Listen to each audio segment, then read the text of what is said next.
Hello everyone, and welcome back to the round 2 coverage of the Heart of the Chains.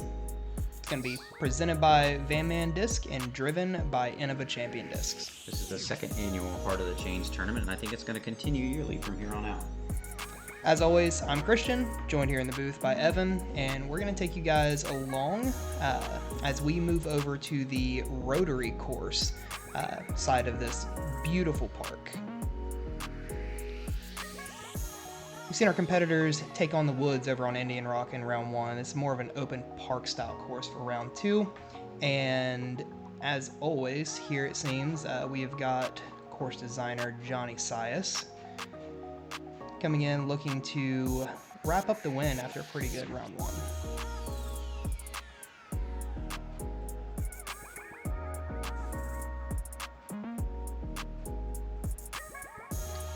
Not far off his heels, Ryan Shumate. Always nice to see the lefty coming in here. I think he's only one off the lead there.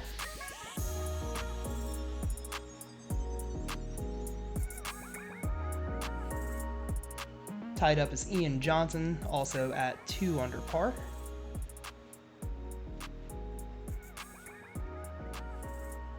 Let's see those big forehands and big putts continue. And we do have a newcomer for this second round is Sam Cruz coming in at even par, so just a couple shots off of our leader and chasers here, but still firmly in striking distance. And Evan, why don't you tell me about hole 1? Or sorry, oh no, we're starting on hole 8. I forgot about that. All right, so starting on hole 8, you're looking at 433 feet. This is a par 3. And honestly, this course with the downhill, typically there's a slight headwind at you. You're going to want to throw something that's going to try and maintain that turn all the way down to the basket. So you see Johnny, I think that's his shrike. That's that lightweight star shrike again. He just didn't quite get the flip on it that he wants. Catches those trees that really block that backhand turnover line. Probably also going to come into play here.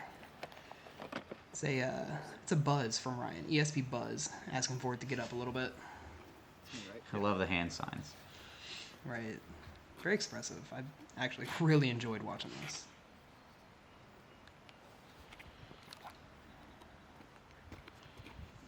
I've seen a lot of players throw in a flex forehand here to try and get it to just basically just carve right in and stop at the basket. I think looks like that was a little early release. And that goes deep down over that hill. That actually stood up and cut most of the way down the hill. We'll see that in a second. Yeah, like you were saying, the flex forehand, as long as you get it flat as it's going over the short tee pad and then starting to move left and fading back is ideal. I feel like they didn't have a headwind today because none of those discs were reacting like they should have been. Nah, Sam just airs it up, plays just big hyzer, safe. He's going to have a long putt attempt. Johnny doing everything he can to give that one a run. Flat out parks it. And you can see what kind of jail he's in. This is rough down here in the bottom, man. I've been down there multiple times, and he was almost back to the top. Kicked a tree, knocked him all the way back down to the bottom. Sam's going to go ahead and give his a little run. Nestles up real close while Ian's trying to get his way to his disc and throwing his third. Gonna try to chop up. I don't know if he hit something or not. I'm not sure if he clipped onto something or if he just didn't have it lined up. There's nothing down there though. Jump up from Ryan, and should see there he comes out. Makes it up to the edge, but now at least he can get a step in and actually have a look back at the basket, probably for the first time in, I think, 5 minutes or so at this point. It's mentally taxing being down there. Having been down there more times than I care to count. It's such a struggle just trying to pick a shot back out because a lot of times you can't even pitch straight back up to the fairway to get a clean shot. Yeah, a lot of those times you're down there and everyone says like, oh, well, just pitch it back up to the edge of the fairway, take your bogey. A lot of those times you can't even see back up to the fairway. You know, you're just poking and praying at that Everybody point. cleaning up the hole here. Unfortunate, we're going to see a big number here from Ian, but it looks like everyone else going to clean up the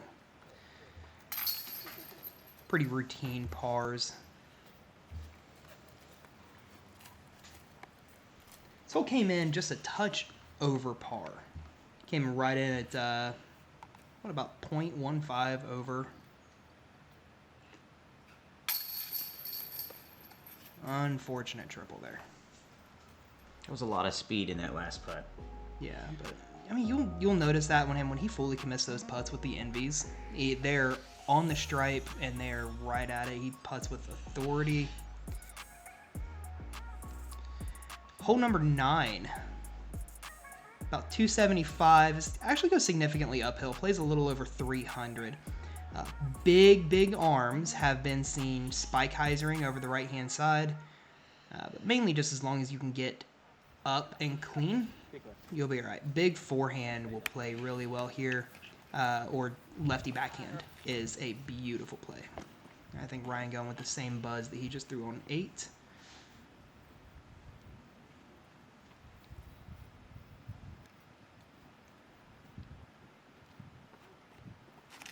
And it's kind of deceiving if you're looking at that right side of the basket there, and that's a beautiful layup Put shot. it right on the pin.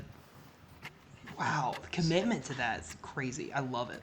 Yeah, the right side of the basket is probably about 15 feet to the right. It drops straight off into the garbage. And flex forehand. Skipped into the garbage. You might be a little surprised to see here in a minute. It is very, very thick, but being as thick as it is, it can also stop things from going all the way down. I have a feeling you're trying to tell me that he deflected back towards the hole. He nestled right on the edge. Sometimes it can stop you from going really deep, just kind of like hitting a wall. Fortunate. Two holes in a row, but this area is a little more forgiving than hole 8. Oh, what an out. And drops a dime on that. Johnny just barely leaking over the edge, but has a look at it. Like I said, it's going to be a couple drop-in pars, and there you go. He's right on the edge. This one actually rated almost a half a point below par. This is probably one of the easiest holes on I the course. believe it was the easiest. It tied with hole 9. Let's see, Yeah. hole 9 and 19. hole 4 Yeah. And 19. and 19. All Yeah. the same difficulty. Yeah, but I mean, that just goes to show the easiest holes on the course are only averaging half a stroke under par. One of my favorite holes on Rotary is hole 10, 814 feet. An absolute blast of a hole. The only issue that you're going to have on this hole is if you're going to fade out over the hill to the left. There's still no OBs, so you're just going to give yourself an uphill approach if you fade out left. There's not a lot of danger over there either, though. No, the hardest part about this hole is if you go forehand or get something that's going to turn on you into the scrub on the right, because it's not very forgiving and it cuts off your ability to get down the fairway. Yeah. And I want to think that being a lefty on this hole is just amazing. Because you have he more caught a good room. tree right He did there. catch a good tree. Actually, I almost would have rather have seen it continue because he was going right at the previous tee pad. And I think with the movement that Destroyer had on it, that He may it was have going to skipped back keep up the going. hill. I don't know that I would prefer to be down on the flat. If you're going to go down, I would rather be all the way at the bottom. Like this one right Like here. this right here. If you're going to go down the slope, I would at least rather be on the flat. Gives you better run up, better footing. And the further back you get, the less you have to deal with the hill as you try to throw over. And this is not Johnny's forte, his distance. 815 feet on a par 4, that's... Now you break it down 4 shots, 200 apiece, and then you're getting bogey. Corey Ellis laughs at this hole. Yeah, he does. there's the turn you want to see. That's a great shot. And I was going to say, as long as you get down just a little past or right in the same area as the short tee pad, you'll be fine.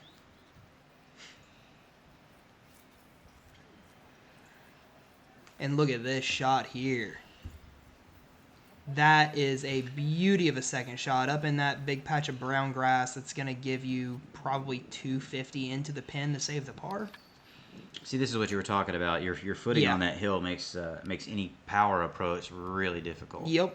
And it goes to show right there, the body mechanics trying to throw on a slope. It's going to throw timing off. It's going to throw your angles off. It's just not a fun time. Now, see Sam, he's got a flat run up. He's able to just barely crest the hill. Unfortunately, leaves it just a little straight, so he's going to find that scrub on the right-hand side. This premium real estate. Keep turning. Keep turning. And eventually kind of clips one of those trees up on the far left that we seen back on hole 8's tee pad. Clipped one of those and dropped him.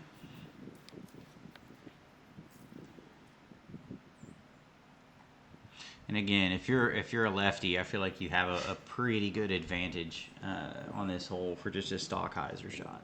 Oh yeah. Johnny. He got that one turned.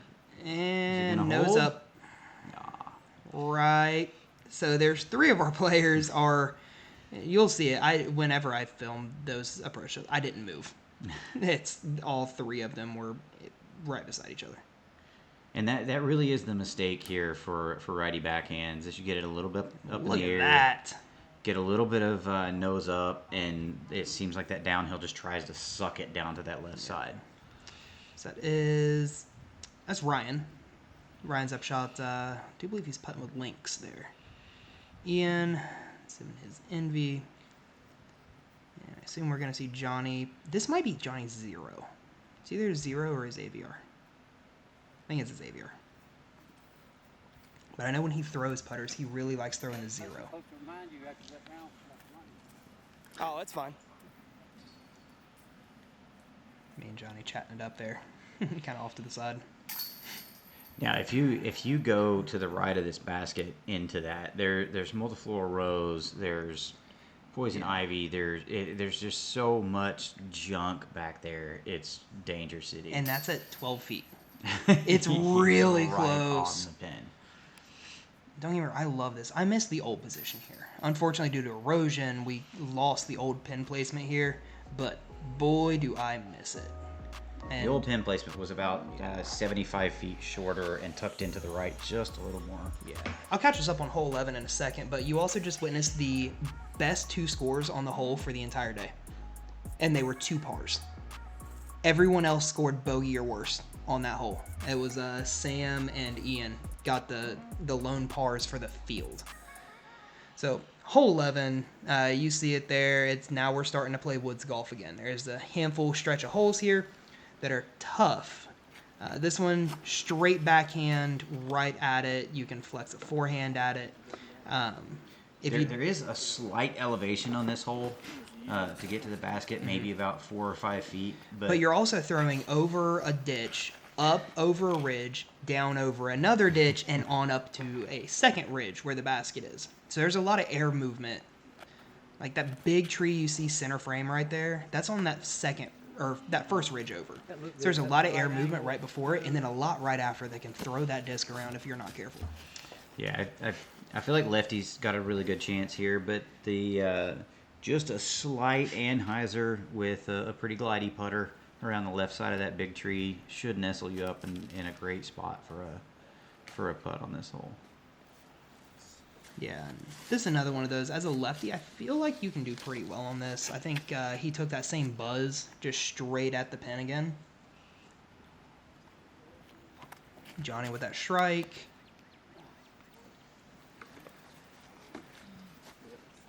And that's the danger. That is the danger on this entire stretch of this course. The next 3 holes? And then the 4th one kind of a little bit. But the next 3 holes are just, they all play on the side hill. So anything coming down on any sort of angle or catches one of these rocks or roots, it's gonna roll. And because of erosion and the play on this course in this section, there's a lot of exposed roots. And it's really hard to get a disc to land flat without some type of bounce. I don't or think hop. there's ever more than like a 3-foot section of flat, smooth ground before you hit something that's So you gonna saw bounce Johnny's just hop right there when it hit the ground. It's probably one of those roots around that basket. Yep, hear that or big rock, but still. I've come so close to this basket so many times and just rolled straight down. You can see kind of almost where he's putting up from. Just straight down past that basket down the hill. I was trying really hard to get the camera to not focus on the tree in front of me, and it blurred everything out, but it really focused on that bark. so you didn't really see what happened. It wasn't a whole lot anyway. Sam leaves his up a little high and into the band. Catches a little more of a roll than what you want. Bit of a downhill death putt right here. See if he commits to it. Look at that. He adjusted, had the nose down on the putt, so even if he did miss it or anything, it wasn't going to just keep sailing and gliding. It would have found the ground a little faster. But he still putted with pace, and he committed to it, and I really like that. And pretty well was on target. I think if it was above the tray, it was going to stay in. I would have still caught a good amount of chain.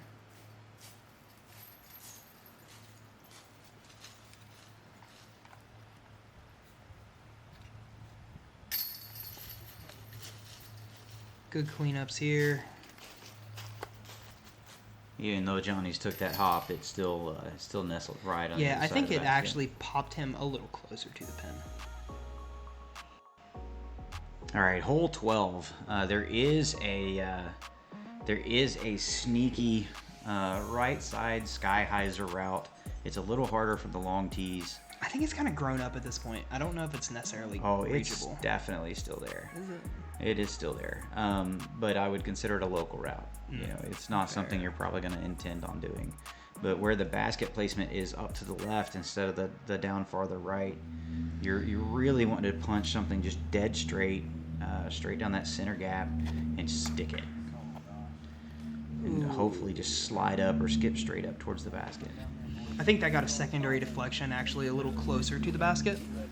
So.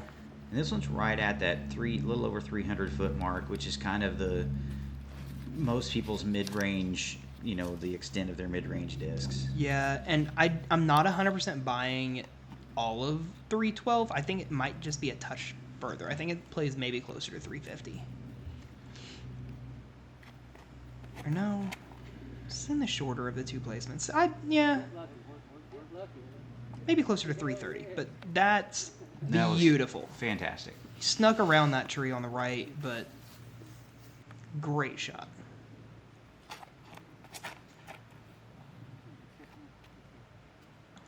Yeah, if you're gonna fall out early, weird kick right. You definitely want to be up kind of on that left side. There's a gully there that will catch you. And hold you. Again, like the previous hole, this has like two little ravines that you've got to cross that you can't quite tell from the camera.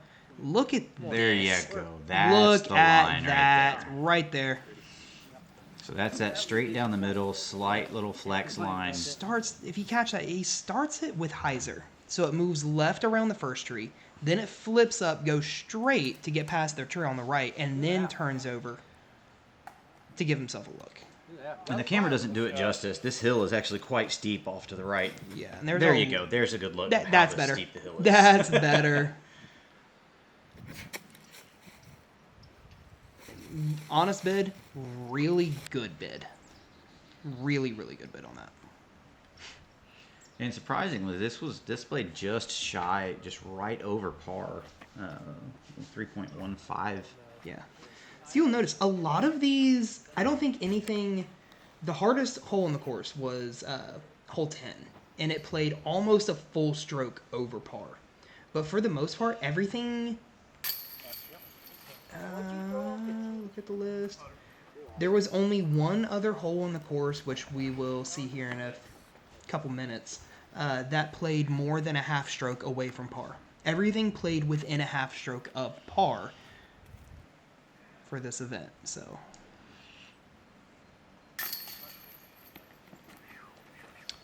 and there were the 2 lone birdies on the day. Fortunate bogey there from Ryan.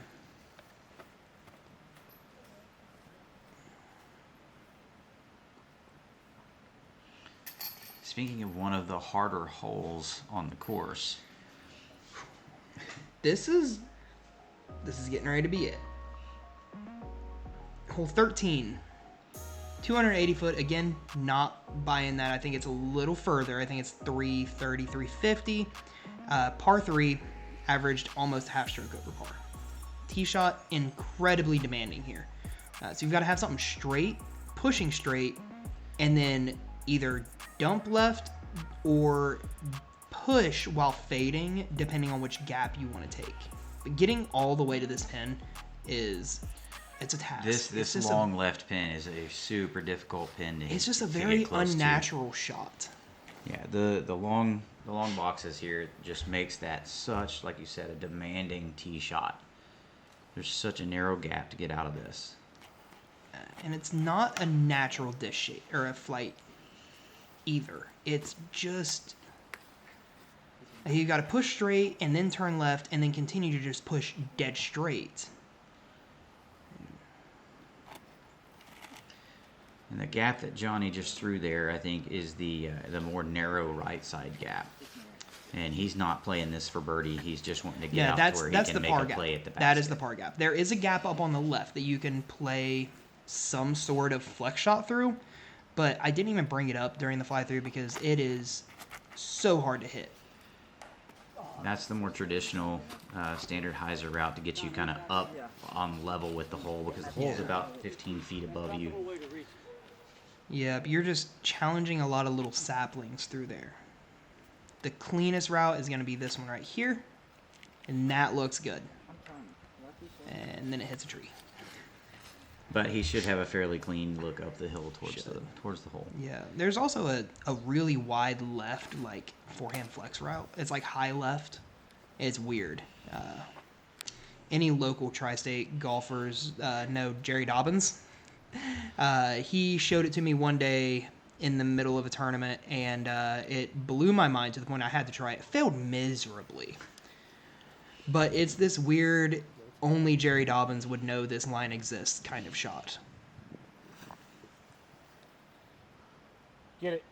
Oh. And he almost rings that in. Hits a tree right beside the basket. But he had that one on a line. You see Ryan here, and you see Johnny here in just a second. This is the more traditional lower route where you're throwing up at the basket. Yeah, this is where you're going to land. This is 100% a play for par. Long bid or a throw-in birdie is about what you're going to get. But you're not going to park it from this line. But it makes for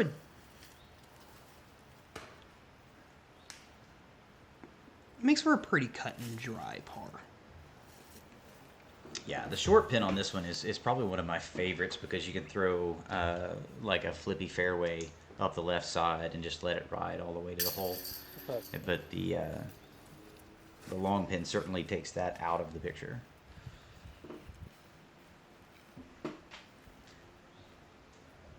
You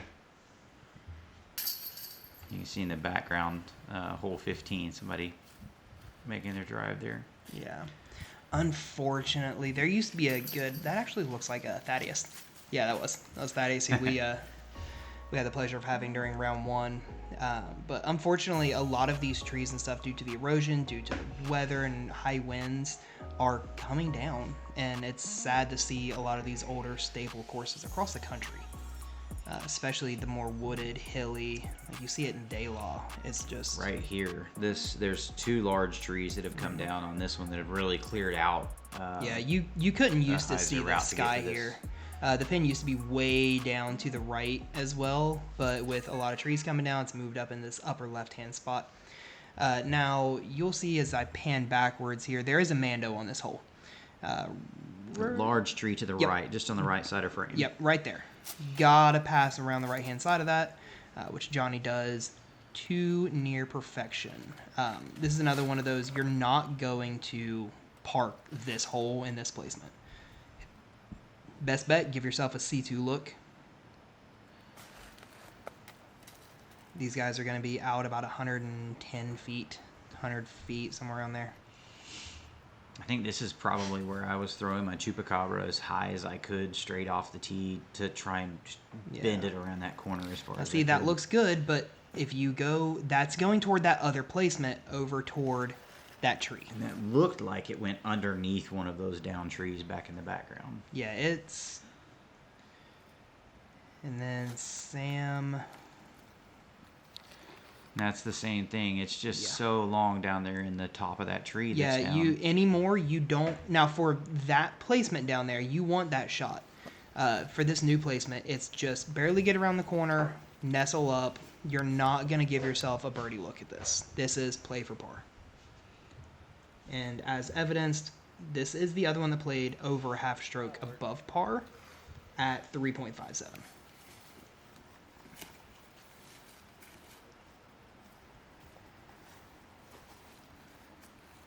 And I think as the crow flies, this might be 262. With the Mando, it's going to play closer to like 330. I feel like that 310 maybe. I feel like if you can get a hyzer shot up high enough in the air with something like a tilt or something like that, you can bend it around to about the base of that big tree right there in front of the basket. I think that's about as close as you're going to get. Edge of C2 at best, but you're not really putting yourself on the green. That's such a hard left turn. Yeah, here's Sam here trying to get up, catching some of that junk. Now, straight in that clear spot that he just flew over, that he's standing in now, that's where the old pin used to be. And you barely see the edge of Ryan's disc. I have no idea how we... Actually, if myself and Greg Ellis weren't sitting there, if I wasn't filming and Greg wasn't spotting, that would be a lost disc. 100% that you'd never find it. It's buried under there. I think I was in the treetops when I played this one. I've been about everywhere on this hole that you could possibly be, except for where you want to be. This is one of the harder tee shots, because not only do you have the Mando, but you also have that super tight gap that I didn't get to talk about during the fly-through. And there's the another danger on this hole. If you come out of the basket, or if you're throwing up from the bottom and come off the cage or the band, it has a really heavy tendency to roll, and he's right at circle's edge, maybe 35 feet. And I feel like being low right, that still had a lot of chain to pop back out. It wasn't centered. It wasn't the best putt. Look at that. That's a really good save for the bogey on that hole. Just cans it.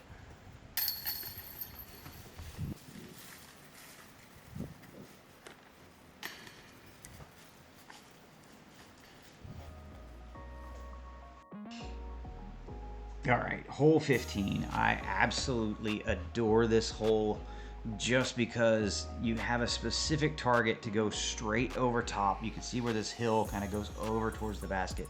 You just want to clear that hill and with something dead straight that's going to nestle up near the basket. If you get it in the air at all, it's going to go left, and there's actually a road that's OB. You see that right there.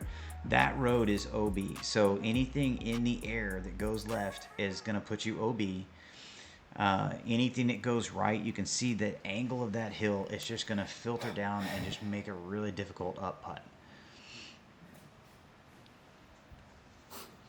So you see somebody there, came up kind of quick. That's not exactly sure what the order was here. But somebody's going to be kind of off on the left-hand side. Should have an easy upshot.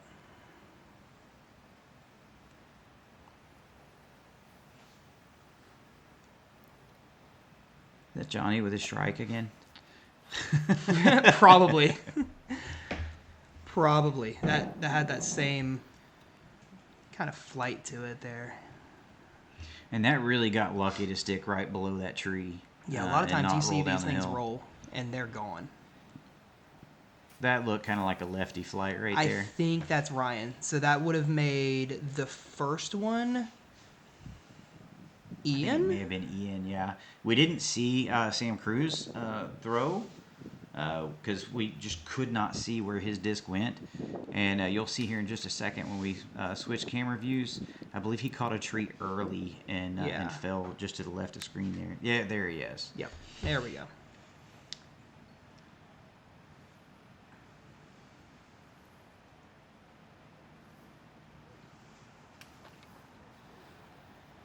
There you go.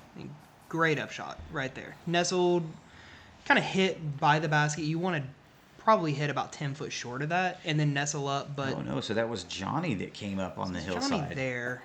So that must have been So Ian's was the one. Ian's. That was No, The Ian- straight one was Ian's. That Ian's came the up. one that we thought was Ryan. Wow, Ryan we was the could- one that we said, could yeah, pick those shots from the ground if we wanted to on that one. Yeah, let's just. And that's how you birdie the hole right Yeah. there. There's that putt with authority again.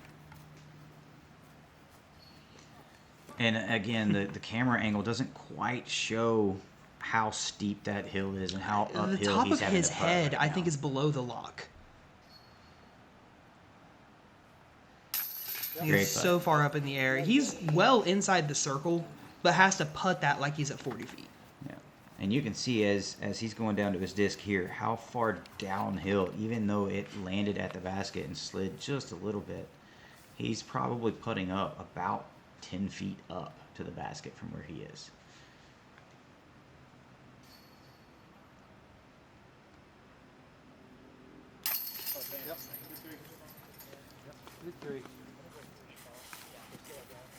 Good par save, especially from kind of clipping early. He was probably just barely above like the short pad when he threw that second shot and put it up there really well. Hole 16. This is another one that is listed at 242. Definitely a lot longer than that. Plays 280 to 300. Yeah, I'd say For sure. lower threes, probably. Lefty backhand, righty forehand plays well.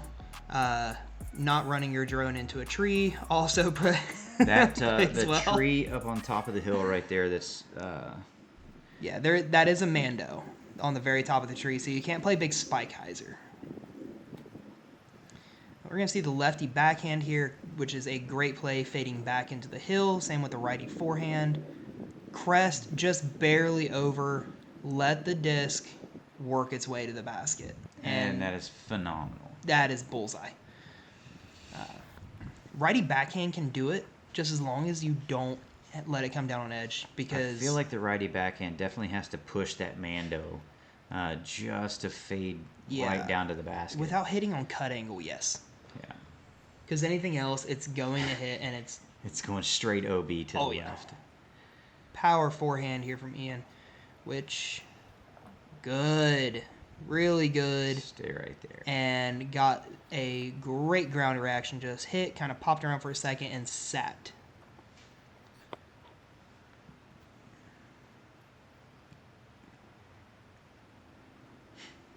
You can probably see one of my favorite plays on this hole right here. Oh, the roller. Yep. Johnny's been doing this play for 20 years on this. Flirting with that OB Yeah. road and Coming back in safe. Getting the safe call from Mr. Ellis.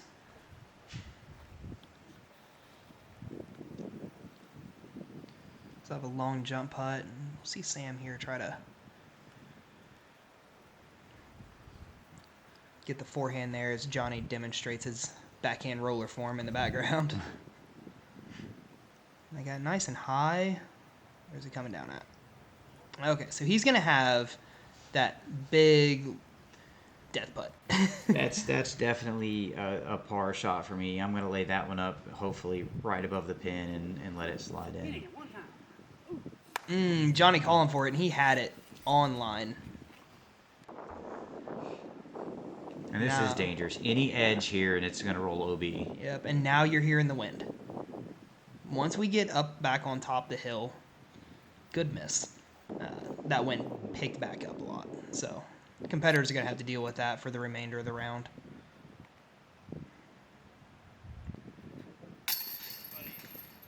I think holes 11 through 15 are fairly protected from a lot of wind play.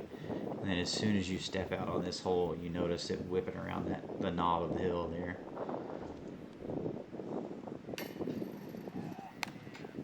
Looks like he rushed that one just a little bit.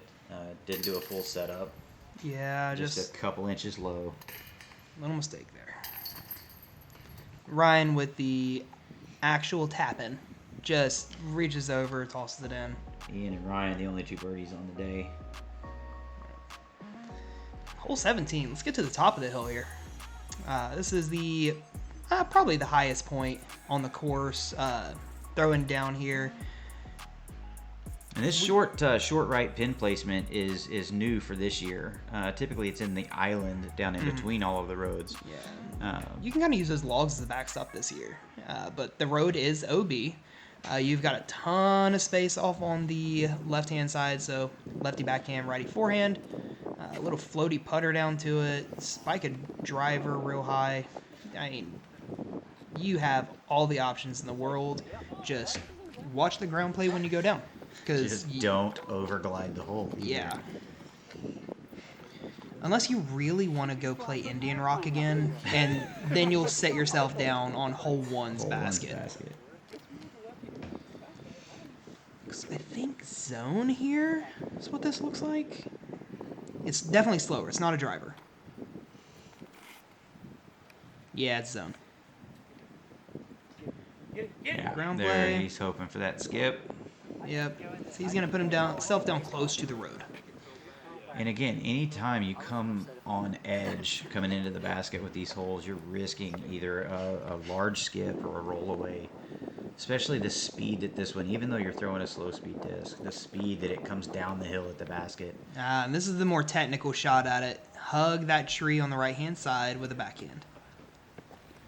Now, that shot wasn't as available a number of years ago because that tree that you see laying on the ground used to be standing up to the right of the basket.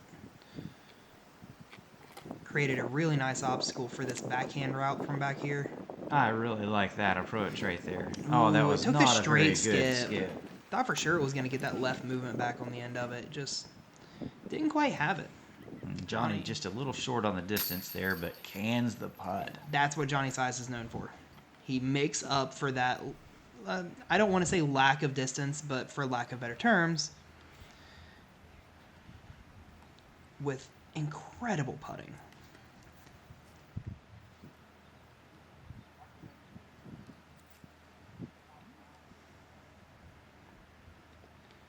Looks like Ian's zone shot almost put him OB. You can see on the other side of the road there's those, I believe it's called Devil's Walking Stick. All of those little saplings right there. There's a number of names for that plant. That's probably the murder nicest. trees, anything you want to call them, but you do not want your disc to go down there. But about 50 foot to 60 foot off of the road down through there is where hole one basket is for Indian Rock. Yeah.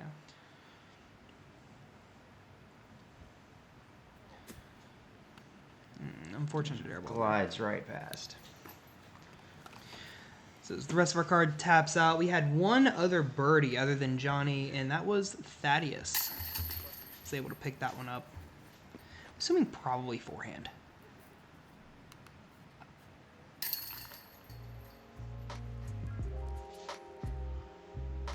All right, and that's going to do it. That'll wrap up the front 10 of round 2. So let's see what we got here. Ryan able to get a stroke back on Johnny to bring him back to a tie for first place right now. Ian holding on to third. Sam, unfortunately, dropping down a little bit, but I don't even necessarily think he dropped. Evan Jarvis shooting really well and is moving up the leaderboard into that tie for fourth place as well.